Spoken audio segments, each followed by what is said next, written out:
জানেন Tripura judicial service বলে একটা কথা আছে। ত্রিপুরা জুডিশিয়াল সার্ভিস গ্রেড 3 পরীক্ষা দুই রকম হয়। 12 জন যদি জুডিশিয়াল অফিসার নিয়োগ হয়, 6 জন টিপিএসসির মাধ্যমে, 6 জন হাইকোর্ট করে। টিপিএসসির মাধ্যমে যারা করে এটা আমরা আমাদের উদ্যোগে সবগুলি আমরাই, কিন্তু হাইকোর্ট 6 জন সিলেক্ট করবে। 12 জন যদি হয় 6 জন নিয়োগ করবে টিপিএসসির মাধ্যমে। এবং এতে ল পেপার 1 100 থাকে মার্কস। আর জুডিশিয়াল অফিসার যে হাকিম বাবুরা হয়, judicial officer, law paper 1 100 marks, law paper 2 100 marks, general knowledge 100 marks, viva 100 marks, English 100 marks. এ হলো 1 2 3 4 500 মার্কসের পরীক্ষা হতো। এবার আমরা রুলস অ্যামেন্ডমেন্ট করেছি 19-এ। কি করেছি? আমরা রুলস অ্যামেন্ডমেন্ট করেছি যে না, আমাদের রাজ্যে যেহেতু state language Bengali and Kokborok, আমাদের রাজ্যে স্টেট ল্যাঙ্গুয়েজ, একজন হাকিম বাবু আসলো, উনি বাংলা সম্বন্ধে ওনার ভালো ধারণা নাই, তাহলে সাক্ষীকে যখন কোশ্চেনটা করে আইনজীবীরা, তখন কিন্তু রেকর্ডিংটা ইংলিশে করে, তো ইন্টারপ্রিটারের মাধ্যমে করতে হয়। ইন্টারপ্রিটার কোনো কারণে উল্টাপাল্টা বললে এভিডেন্স রেকর্ডটা উল্টো হতে পারে। সেজন্য আমাদের রাজ্য সরকার আমরা ঠিক করেছি যে এই যে ল পেপার 1, ল পেপার 2 এগুলি তো আছে 100 100 200, জিকে 100 এটা থাকবে, ভাইবা এটাও 100 থাকবে, ইংলিশ থাকতেই হবে 100। এ হলো 500 পরীক্ষা। এবার আমরা 8th amendment judicial service rule 8th amendment করছে, 8th অ্যামেন্ডমেন্ট, সেটাতে 2019-এ করছি আমরা গভর্নমেন্টে এসেই।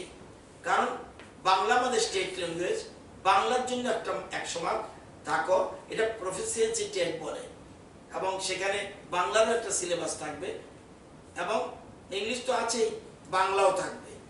এবার এটা আমরা করেছিলাম আগেই, এবং নোটিফিকেশন আমরা দিয়েছি 15/2/19-এ আমরা নোটিফিকেশন দিয়েছিলাম। কিসের জন্য? বেঙ্গলি অলসো, এখন বাংলাতেও 100 মার্কস থাকবে, সেটার জন্য আমাদের রাজ্যের ছেলেমেয়েরা যেন সুযোগ পায়।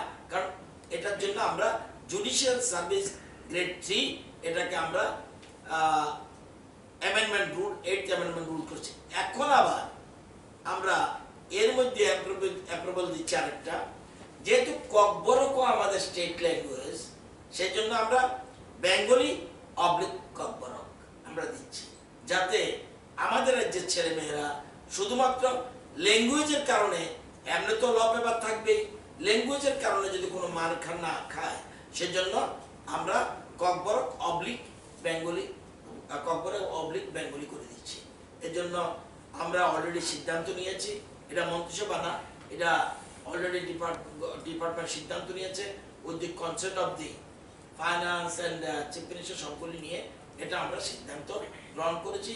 এখন থেকে জুডিশিয়াল সার্ভিসে আমাদের যে ছেলেমেয়েরাও যাতে সুযোগ পায়, বেঙ্গলি এবং ককবরককে আমরা আমাদের এই সাবজেক্ট তাহলে এখন 600-এর পরীক্ষা হবে, আগে 500, এখন 600 পরীক্ষা হবে। একটু আমাদের রাজ্যের নতুন setting up a centre for good governance, centre for good governance in Shipad and Shipade, in order to improve the quality of governance, there is a need to establish a center to undertake governance reforms in Tripura.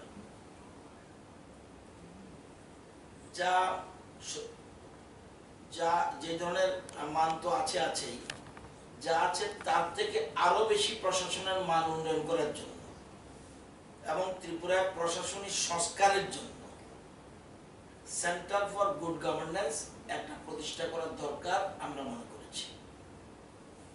বর্তমানে এরকম আছে দেশের 4টা রাজ্যে, Gujarat, Telangana, Odisha and Assam have set up Center for Good Governance. এবং জাতীয় স্তরে there is a National Center for Good Governance located at Hyderabad, Telangana at the national level, which is an autonomous institute oblique body under the Department of Administrative Reforms and Public Grievances, Government of India. এটা মূল সেন্টারটা হলো হায়দ্রাবাদে। তো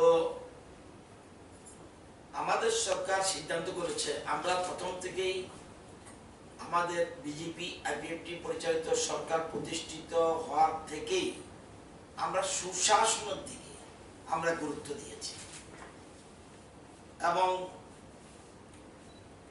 এটা কেন দরকার। The proposed objectives of center are as follows. এটা হলো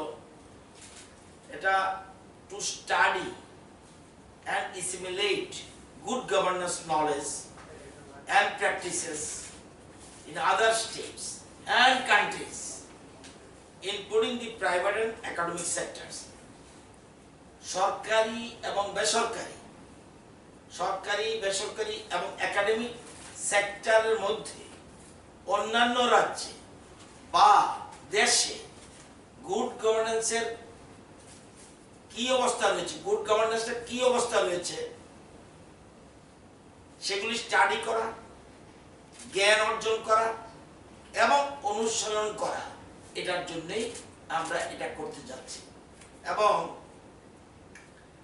দ্বিতীয়ত, to improve mechanisms for promoting citizen-centric governance through capacity building, অর্থাৎ নাগরিক কেন্দ্রিক সরকার, এটার জন্য আমরা গুরুত্ব দিচ্ছি। অর্থাৎ এটা হলো পদ্ধতিগত গবেষণার মাধ্যমে প্রশাসনের কোনো ফাঁক রয়েছে কিনা, ফাঁকগুলি চিহ্নিত করা, বললেই হবে না, ফাঁকগুলি চিহ্নিত করা এবং সেই ফাঁকগুলি কিভাবে ফিল আপ করা যায়, উপযুক্ত সোর্সের অ্যাকাউন্টেবিলিটি এগুলি করা এবং কৌশলগুলি বিকাশ করা, এগুলির জন্য আমরা এই ধরনের সেন্টার করতে যাচ্ছি। এবং আপনারা জানেন যে যেটা বলছি যে হায়দ্রাবাদে এটা রয়েছে, জাতীয় কেন্দ্র রয়েছে, এটি ভারত সরকারের প্রশাসনিক সংস্কার বিভাগের, এবং গুজরাট, তেলেঙ্গানা, উড়িষ্যা, আসামে মাধ্যমে নাগরিক কেন্দ্রিক, আমি ইংরেজিটা আছে বাংলাটা বলছি, ক্ষমতা বৃদ্ধির মাধ্যমে নাগরিক কেন্দ্রিক প্রশাসনের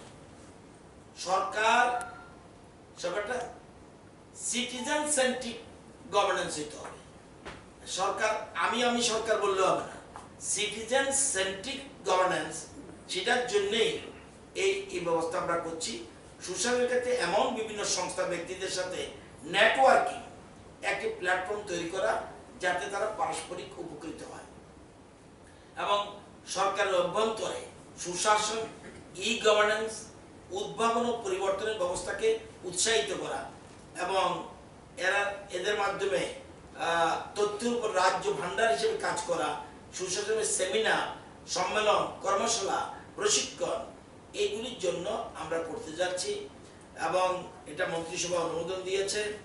এবং আপনারা জানেন এই জন্য কনসালটেন্ট, গুড গভর্নেন্সের জন্য একজন কনসালটেন্ট নিয়োগ করতে হবে, গুড গভর্নেন্সের জন্য একজন কনসালটেন্ট নিয়োগ করতে হবে, উনি হতে হবে required qualification PhD in social sciences management studies, এবং ওনার যোগ্যতা থাকতে হবে minimum 15 years teaching research experience in any national or state level institute, university, and not less than 45 years age জানি হবে।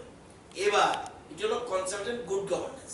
এবার কনসালটেন্ট ই গভর্নেন্স নিয়োগ করতে হবে, PhD in IT computer applications, ওনারা 15 বছর অভিজ্ঞতা থাকতে হবে, এবং implementing in IT software solutions projects in any national or state level organisation, ওনারও নট 45 বছরের উপরে হতে হবে। রিসার্চ অ্যাসিস্ট্যান্ট লাগবে আরেকজন, post graduation in any social sciences or management studies with 58% marks এরকম লাগবে।